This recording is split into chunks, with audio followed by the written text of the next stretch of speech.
Berlin International Filmmaker Festival with Michael Flume. Cheers. Cheers. But he's the filmmaker behind, if I mispronounce this, the story of Cirque.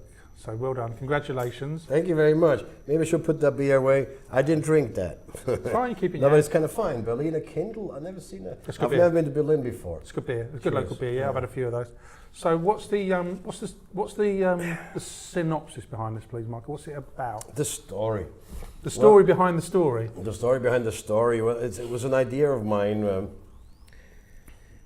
Good, let's go a little further back. I have a friend his name is David Dimitri, and he's the son of a very famous Swiss clown called Dimitri. Mm-hmm. And he has his own one-man circus, extremely talented. And one day I saw his circus, and I know him since many years. He lived with me in Brooklyn, in New York. Oh, I keep forgetting, you were there for years, 20 years? 22 years in 22 Brooklyn. And I'm still alive. I can still hear, but I can hear Forget the mix. about it. Yeah, I can hear I've got a Brooklyn hat here. I don't have it on, but I have a Brooklyn hat here. So I saw his circus, and I told him, look, because I always film, I'm going to make a little short film. Yeah. I took it home and made some posts and did the black and white thing and the Chaplin thing. And then just to try it out, we put it on Facebook, and it had 3 million views. I mean, my things get 20,000, everybody's happy. 3 million views. And I knew I'm on the right track. So I wrote that story with... What kind of comments were you getting? You must have, did you leave the comments open? Comments, 60,000 times, how do you call it, geteilt. You know, where you send it to somebody else. Oh, right, sharing it. Sharing. Yeah. You know, so it's, I knew people, I mean, I love silent movies, you know. I grew up with this, of course. And Your Buster Kings and your Chaplin. Chaplin and Lauren Hardy and this to speak with music and acting. You can't even call it acting, but music and facial expressions or body expressions, to have this language. I love that. So okay, the story I wrote is about a poor guy who wants to be a circus, who wants to have his own circus. And this guy I just talked about before, David Dimitri, he's playing that poor guy. And he lives on a farm. He dreams of it. Of course, there is a beautiful girl, the farm's daughter, but it's impossible love because she's supposed to marry the very mean guy who's very rich. You know, so it's a kind of a typical Chaplin, Buster Keaton story. I mean, it's still the same story these days, but it's just, I wrote it very simple and very, very dramatic love. I wanted to get something, do something which people can just smile a little bit. How did you persuade, because it's very rare to see a film, but a silent, let alone that kind of genre film.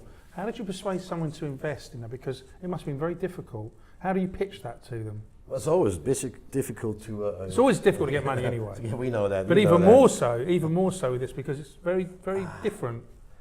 I have a very hard head. I mean, I lived in Brooklyn for 22 years, and there you don't take no for an answer. If not, you don't survive. I mean, I was lucky to find some guy who just fell in love with the concept as well. And he's very, very rich. He has a lot of money, but he was in love with it. He said, "Let's do it," and so we did. And within 2 months, I finished the script, and we made the movie. And what's your background? What did you do? Where did you come from prior to this? Yeah. I have many lives, many lives. So not just filmmaking? Nah. All sorts. Can you talk to me about them or not? I was not in jail. No, I was an actor. Right. In the 80s, I studied acting in New York. I was very lucky to be at Lee Strasberg, Really? The actor studio. Wow. I mean, I never had the balls to play some for him, but I was sitting in his class. But my main school was Herbert Berghoff Studios, and I was there for 3 years full time.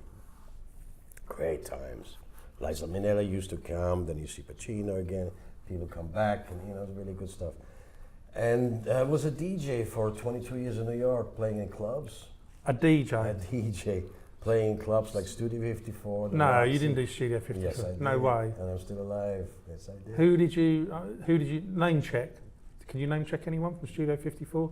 Well, of course, Steve Rubell, Nine Schrager, the bosses, we all named those. We all know those. And then... Because I think, sorry to interrupt, that's famously the one that... Well, Cirque is still around. He's doing hotels now. He just opened a hotel with the dad of a friend of mine in New York again. But Steve Rubell, after he went to jail, he worked at the Palladium, and I spun records for him there as well. I was kind of towards the end. Right, yeah. You know, it wasn't the heydays, but it was still days, you know, still hay. It was almost just before it was over. So I suppose the late 70s, early 80s were probably its heyday. Exactly. Was heyday, because I think that was famously, Nile Rodgers was talking about... A friend of mine. You know Nile Rodgers? Yeah. Seriously, have you met him? Yeah, I know him. He used to come to a club called Le Barbet, which Right. was spinning for many, many years. And he was there almost, every few nights when he was around. He was hanging out with his buddies. And yeah, got a few pictures with him too. Oh, he's a cool guy. He's a beautiful human being. Because I believe it was famously not being let into Studio 54 as a reason for freak out.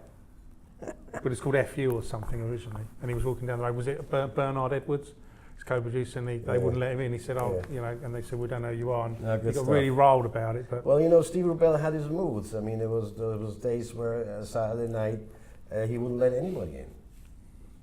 He was just have a few busboys in there with their shorts, a little humping and dancing, and he just was, not today. What, he just as the mood took him? Nobody. Finished. We don't let nobody in today. So, yeah, go on, carry on. It was fantastic promotion-wise. The next week you had double of the people who want to try to get in. You know, it was a really good marketing concept in the beginning. But let's go back to film. I can't. Yeah, go on. But it's just interesting to know your background, of course. So I lived in New York for 22 years, and I was an actor. I did some TV shows for Swiss TV in the 90s about New York, and I produced a lot of music. I was very lucky to produce some good names. And then 9/11, when the World Trade Center fell down, I kind of saw that pretty close with it, and I just thought, now it's time to go back home. Really, was that the turning point? It helped. And also I did work 6 months on an album, all Arabian love songs. And nobody wanted that after that. No. So I said, I'm going home. Mom, I'm coming home. And then I did some music, which had something the Grammys to do. So they flew me in for some interviews, and Switzerland took so nice care of me, and everybody's friendly, and the food was great. And it's expensive. yeah, but you also make money there. Of course you do, yeah. And so I went back home. But filming, I mean, this whole film thing is learning by doing. For me, I started about 10 years ago, and I'm very lucky. I do everything. I mean, this is the first time I had a crew with this film. I mean, it looks great, but then that's part of that's the nature of the beast. It's very unusual, very different, and part of that might be attributed to the fact of the way that you shot it. Of course, it's kind of meant to be oldie worldy and not pre-talkie and all that stuff. But it's very interesting you make a film like this because it's a 1920 sound movie. Yeah, it's hot in here. No, it's you. No, I'm hot. Yeah. No, I don't think so. Are you hot? I'm very hot. Look, I'm dressed like winter. They said it's going to be raining cold in Berlin. I think it's really. We got lights on. That's what it is. Yeah. So the movie, look, I'm very happy with it. I mean, of course, one always could do things better, different, fraud, or whatever. But I had to leave it alone at some point because I also did the edits. I did the whole production. I got all the crew together, the actors. I got the locations. Like a producer, what he does, and I wrote it. It's won loads of awards, I think, isn't it? It's been nominated at quite a few festivals, I believe. Isn't it? Yeah, lots. I mean, the laurels, you call them. Yeah, they're starting to fill the page, aren't they? Yeah, well, I don't even use it because I only use the winners. Yeah, of course. Not the selection anymore. But I have it's won about 13 awards so far. Because I think 2 months. Yeah, you sent me a picture. I think you were in LA or something. Picked something up. In LA, that was fantastic. And then in LA, got four awards in LA alone. And in London there was, and then it's been doing good. People like it because it's so different. And what about after this? I assume you've got something planned. Yeah, I'm writing 2 more movies right now. Also one more silent movie I'd like to do. I mean, this I like to, it's kind of, because it's a short film, you know, you can't make money with it really. You can show it played in short film festivals, but for me it's like a business card. The proof of concept, or whatever you called it. Yeah. So I think that's what we call it. That's Yeah. it. Show reel. I don't know. Show reel, business card. Look, that's me. Because I want to do another sound movie, but I want to do it big, with big budget, with, you know, old school actors who maybe haven't been doing so much lately. A really beautiful old sound movie, but made in Hollywood. That's my goal. There was a silent film that won a few years ago, wasn't there? Yeah, The Artist. The Artist, yeah. But that was big budget. Yeah, of course it was. Yeah. Mine has a little less budget, but a little more heart, you know, to it. Brilliant. You know, it is. It's. You have to see it. I mean, it's not. You don't have to crack yourself up all the time, but it's just a smiler. Yeah, it's fun. It is fun. You know. It's fun, and it's great to be here in Berlin. And I just flew in and have a Got beer. So would you go back to live in America? Is that it now? You must have thought about it. I mean, after 15 years of Switzerland, although I love it, and you know, it's like 20 pounds later, but Los Angeles would be interesting. I always think of that line from The Third Man. Have you seen The Third Man, the Harry Lawrence film? Yes, but what line? Yeah, and they're on the Ferris wheel, and you know, what's Switzerland ever famous for? Cuckoo clocks and brotherly love. And I suppose I've never been there. I would love to go to Switzerland. I mean, obviously it's a lot more than that, I know, but you could get bored of anywhere though, couldn't you? I mean, I'm a workaholic. You know, I mean, if I go out, I can't wait to go back home and continue editing, doing whatever. I'm a workaholic. I work all the time. If I wouldn't have my work, I'd be very bored. Don't know. You know, which I kind of like to be bored once in a while, but I mean, I really have my work, and I mean, of course, I also do other things. I do still music. I just got a record deal with Nervous Records in New York. Wow. For a production I made. Nervous Records is old school. They've been around for like, you know, 40, 30 years. So you're an auteur then, maybe? Is that what we call it, an auteur? Auteur or auteur. Auteur, yeah. At L'Homme de Cirque it's a beautiful movie, I think, with a lot of heart, a lot of people who worked on it, a lot of hard work, yeah, a lot of dedication, and it's really bringing the era of the silent movie back. It's that beautiful, innocent movie making and speaking with music and with movement. And I think we did okay.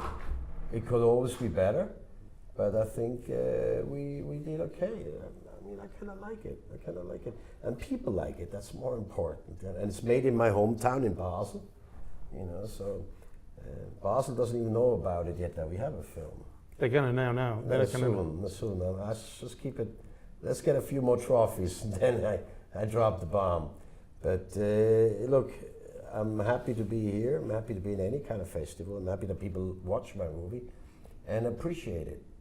It's not fast paced. I mean, there's a lot of stuff. Yeah, I know what you mean. Yeah, but it's gentle. You know, it doesn't have to be. I try to bring back to like it used to be a little bit, and. The music is sensational. I had a Swiss guy writing it, Olivier Truand. I always say his name wrong, he hates me. Olivier Truand. And we recorded with 40 strings in Macedonia, you know, with people with heart. It was fantastic. And the grading was done right. The edits, I mean, I edited a long time. The original is like 45 minutes long. And Christ, you have cut this, haven't you? I had to cut it down to be a short film festival yeah. length. Yeah.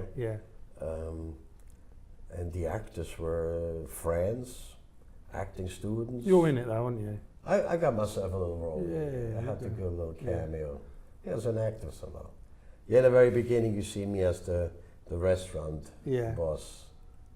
Have you seen it? I have, yeah. That's how I knew you was in. Yeah, I've seen the film. And like I said, I just thought it was really fun, different. I would say quirky, that's what I'm going to say, but it's really well done. Really well done. Well done. Thank you very much. Thank you. I appreciate getting to be here.